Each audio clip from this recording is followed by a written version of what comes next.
మీ business ఏదైనా మీ ఊర్లో promotion చేయాలంటే అది సుమన్ టీవీతోనే సాధ్యం. ఇప్పుడే సంప్రదించండి. కులాహంకార హత్యకు బలైపోయిన బంటి అలియాస్ కృష్ణ చిన్నతనంలోనే తల్లిని కోల్పోయాడు. తన తండ్రే అన్నీ తానే అతన్ని బి ఫార్మసీ వరకు చదివించాడు. ఈరోజు చేతికి అంది వస్తున్నాడనుకున్న కొడుకు అర్ధాంతరంగా తను చాలించడంతో ఆ తండ్రి యొక్క బాధ వర్ణాతీతంగా ఉంది.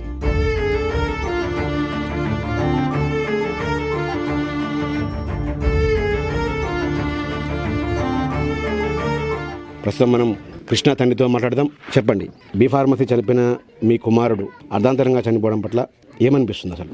దీనికి కారణం కులాంతర వ్యవహారం సార్.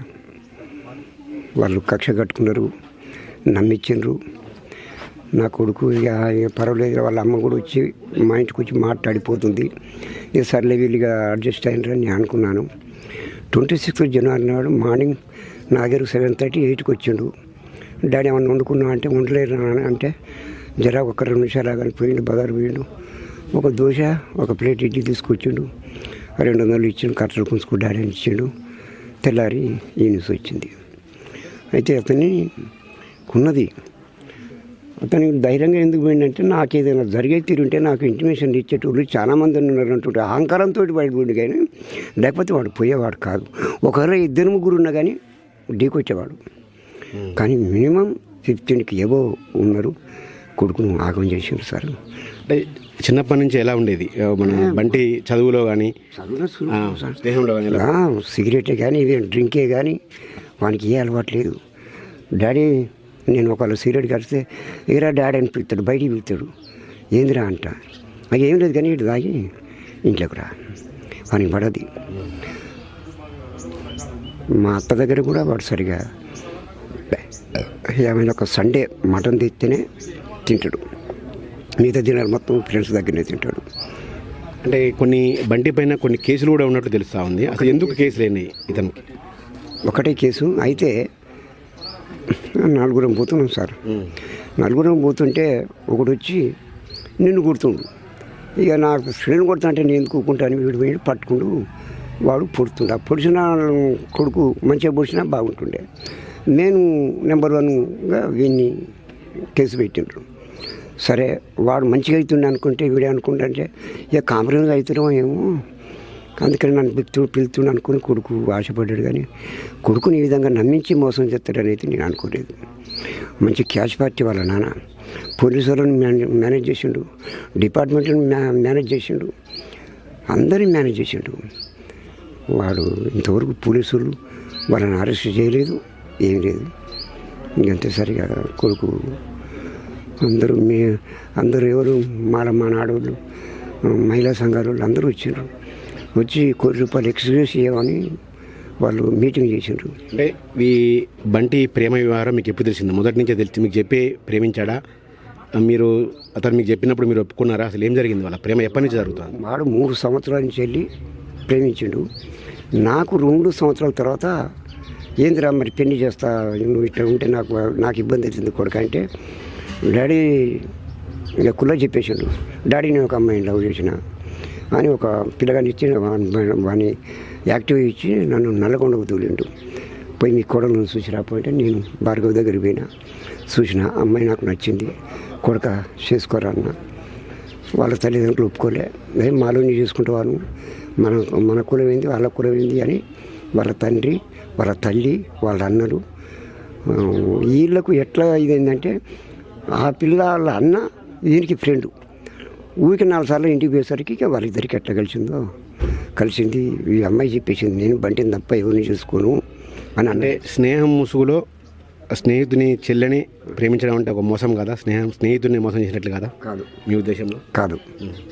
నువ్వు మనసు పడ్డావు కదండి. నువ్వు మనసు పడకపోతే నేను నిన్ను అంటున్నా. నువ్వు మనసు పడ్డావు కనుకనే నేను ఒప్పుకున్నా.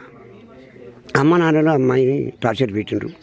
మీరు ఎంత టార్చర్ పెట్టినా కానీ నేను బంటిని తప్ప ఎవరిని చేసుకోను. ఒక కానిస్టేబుల్ని తీసుకొచ్చిండ్రు, ఇంకొన్ని ఎవరిని తీసుకొచ్చిండ్రు. 80 లక్షల కట్నం కూడా డిసైడ్ చేసిండ్రు. మీరు ఎవరిని చూసినా నేను చేసుకోను. కాకపోతే మీరు ఈ పెళ్లి చేస్తే నా శవాన్ని మీరు చూడవలసిందే కానీ అన్న కొన్ని రోజులకే 2 జంపు. వీళ్ళిద్దరు జంప్ అయింది కూడా నాకు తెలియదు. పెళ్ళి చేసుకున్న తర్వాత డాడీ ఏడను అంటే ఇంట్లోనే ఉన్నాడు అన్న. ఏడను కొడుకు అంటే వస్తున్నాను డాడీ. వాళ్ళ డాడీ వాళ్ళ అమ్మ అన్నలు కలిసి మిస్సింగ్ కేసు పెట్టిండ్రు. పెడితే వాళ్ళు పెట్టేది ఏంటి అని డైరెక్ట్ సిఐ గారి దగ్గర సరెండర్ అయ్యాడు రూరల్ పోలీస్ స్టేషన్లో. సిఐ గారు పిలిచిండు. చెప్పు సైజులు ఏంటి ఏం సంగతి అంటే, నా బిడ్డ ఇటు సంగతి మోసం చేసి తీసుకుపోయింది అనేసరికి మా భార్గవ ఏమన్నదంటే, నేను మోసం చేసి తీసుకుపోలేదు, ఇద్దరం మేము ప్రేమించుకున్నాం సార్. పెళ్లి చేసుకోవడానికైతే మేము ఎలిజిబిలిటీ మాకు ఏజ్ ఉన్నది, నేను బంటితోడు తప్ప ఎవరితో ఉండను సార్ అని సిఐ గారు చెప్తే, సైదులు ఇక వాళ్ళిద్దరూ ఏజ్డు, దీన్ని మేమేం చేసినా కానీ మా ఉద్యోగాలు పోతాయి, వాళ్ళని వదిలిపెట్టిపోరంటే వాళ్ళంతా వెళ్ళిపోయారు. తర్వాత బంటి గారు నగరికెళ్ళి పోయి అక్కడ 2 రోజులు వాళ్ళ ఫ్రెండ్ ఇంటికాడ ఉండి వచ్చిండు. వచ్చిన తర్వాత ఇక నాకు ప్రతిదినం మా కోడలు ఫోన్ చేస్తుంది, మామ తిన్నవా, దాని ఇంటికాడ తిందురా, నాకు పనులు లేవు కనుక నేను కొంచెం మెత్తగా కొనుక్కుంటా సార్, ఏమన్నా కూరలుగా వేసి ఇస్తుంది నాకు. ఇక ఇట్లా జరుగుతుందని నేను ఊహించలేదు సార్. అది కథ. అంటే ఇప్పుడు మీకు ఇప్పుడు వృద్ధాప్యంలోకి వచ్చారు మీరు. వృద్ధాప్యంలోకి ఇక మీకు ఆసరాగా ఉంటాన్న కొడుకు ఇక లేడు. ఏమనిపిస్తుంది? నేను ఎట్లా బతకాలని నన్ను అన్యాయం చేసిపోయారు. ఇప్పుడు ఆ పిల్ల ఏజ్ అంత చిన్నది, నేను మా మామతోటే ఉంటా అంటుంది. నా బిడ్డ కంటే ఎక్కువ చూసుకుంటా సార్ నేను.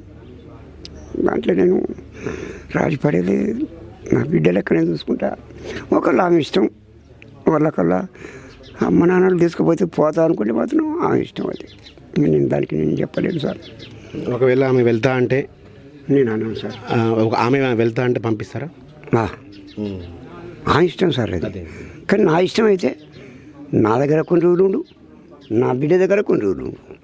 డిగ్రీ చేసింది అమ్మాయి, వెంటనే ఒకళ్ళ గ్రూప్ 1 గ్రూప్ 2 రాయిస్తా, పైసలు పెట్టుకుంటా, చదివిస్తా.